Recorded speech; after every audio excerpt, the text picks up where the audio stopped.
নমস্কার বন্ধুরা, আমি সুস্মিতা চলে এসেছি আরও একটি নতুন ভিডিও নিয়ে। তো কেমন আছো সবাই অবশ্যই জানিও। প্লিজ আমার চ্যানেলটিকে সাবস্ক্রাইব আর লাইক করে দিও। আজকে বানাবো আলুর দম নিরামিষে।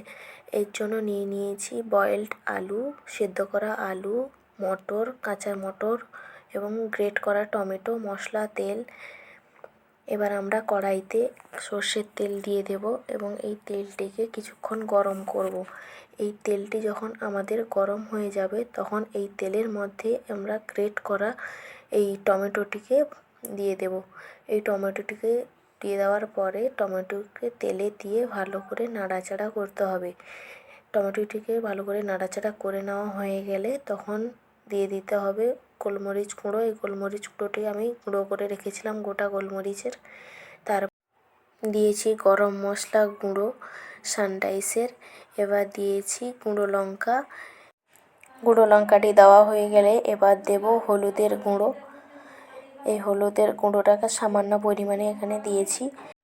এইগুলি এখানে দেওয়া হয়ে গেলে এবার আমি খুন্তির সাহায্যে মশলাগুলোকে একসঙ্গে মিশিয়ে নেব। এই মশলাগুলিকে খুব ভালো করে নাড়াচাড়া করে মিশিয়ে নিতে হবে। এবার এখানে আমি সামান্য পরিমাণে সর্ষের তেল ব্যবহার করেছি, কারণ এখানে সর্ষের তেল কম হয়ে গেছিলো, তাই অল্প পরিমাণে সর্ষের তেল আবারও ব্যবহার করেছি। এরপরে দিয়ে দিচ্ছি নুন।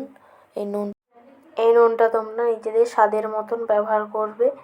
এরপরে নুনটি দিয়ে দেওয়া হয়ে গেলে এই মশলাটিকে খুন্তির সাহায্যে মিক্স করে তেল ছাড়া পর্যন্ত আমাদের অপেক্ষা করতে হবে। তেলটা যখনই এইভাবে ছেড়ে আসবে এবং মশলার কালারটি এইভাবে চেঞ্জ হয়ে যাবে তখন ব্যবহার করব ছাড়িয়ে রাখা কাঁচা মটরশুঁটি। এই মটরশুঁটিটি এখানে দেওয়া হয়ে গেলে দিয়ে দেব সেদ্ধ করে রাখা আলু। এই সিদ্ধ করে রাখা আলুটি এখানে দিয়ে দিলাম মশলার মধ্যে। এই আলুটি ছোট সাইজের আলু আমি এখানে ব্যবহার করেছি, নতুন আলু। এই আলুগুলি খেতে খুব ভালো লাগে, এই সময় নতুন আলু ওঠে, এই আলুগুলি খেতে খুব ভালো লাগে। এরপরে আলুটিকে মশলার সাহায্যে ভালো করে মাখিয়ে নেব। মশলাটিকে আলুটাকে এমনভাবে মাখাতে হবে যাতে প্রত্যেকটি আলুর সঙ্গে মশলাটি গায়ে লেগে যায়। এইভাবে মশলাটি ভালো করে কষাতে হবে বেশ কিছুক্ষণ, প্রায় 8 থেকে 10 মিনিট আমি এখানে এই আলুগুলিকে কষে নিয়েছি। আলুগুলিকে কষা হয়ে গেলে দেখতে ঠিক এই রকম লাগবে। এবারই দিয়ে দেব আমি গরম জল। জলটি ঢেলে দেওয়া হয়ে গেলে ঠিক দেখতে এই রকম লাগবে। এই পর্যায়ে আমি আলু আর জলগুলিকে একসঙ্গে মিশিয়ে নেব। এইভাবে নেড়ে চেড়ে কিছুক্ষণ মিশিয়ে নেওয়ার পরে দেখতে ঠিক এই রকম আসবে। এই পর্যায়ে আর নাড়াচাড়া করব না। এবার এটিকে গরম হওয়ার জন্য ছেড়ে দেব।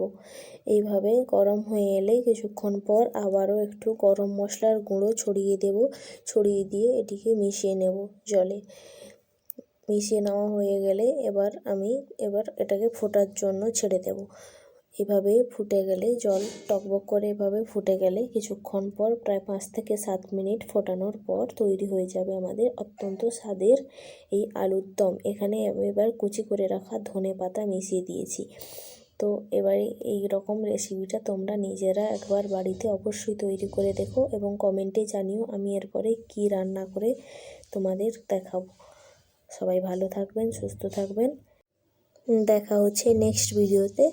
ধন্যবাদ।